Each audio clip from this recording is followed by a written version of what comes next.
everybody, my name is Quinn. But today I'm going to be outsmarting the burden of proof fallacy. Well, what's the burden of proof? I don't know if you really know these dramas, but I'll just give you a slightly news about this. Dr. Clintley, right? He have made Kenny as a person who's not a commie. Well, today we're going to outsmart this burden of proof fallacy. Did you ever heard of some people, like some examples? Hey, do you know that aliens are true? If you're assuming that a claim is true because it hasn't been proven false, then you're wrong. Just like that alien thing. Nobody have been proven that if alien is false at all or is true at all, because they doesn't have the full proof or they haven't proved it or they haven't pulled it out yet, or it can't be proven true or false. If you're saying that a thing that's true because it hasn't been proven false, then you're wrong. Maybe it hasn't been proven false, it can't be proven true or false, it isn't completely true or completely false, to name a few more. There's a lot of reasons for that. And just like that alien thingy, if somebody says that aliens are true, would you probably ask them, hey, would you probably go and find out the reason why it's false? No, you don't need to do that.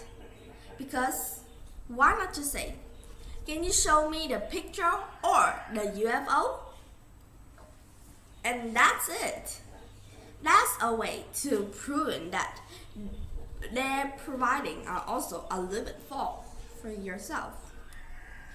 Usually, you see sometimes if you're assuming that a claim is true before, usually some other people wouldn't tell about the reason.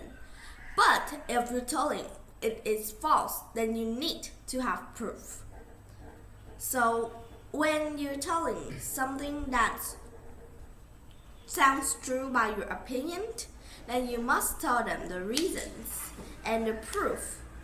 Any pictures and any aliens as your friends. And the same thing happens too. Like somebody could tell us that there's a big sale on that dress, the dress that you want to buy. Then first, you must know that there's any proof, or you have to go out to the shop and see if there's a sale. No, you doesn't have to go out and find yourself the proof, but ask them the proof for what they're speaking out. And that's a way to outsmart the burden of proof. They doesn't have proof, but usually when they claim something is true before anything, then they're usually being believed by lots. But if you're proving something true, false, then something is false, then you must have proof, and that's not something, right? Like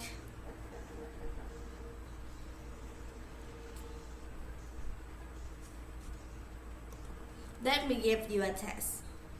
Well, today your friends tell you that today our teacher will give us to go out to the park and explore more. You must ask them the proof of it or go out and find the answer to prove it false. 5, 4, 3, 2, 1.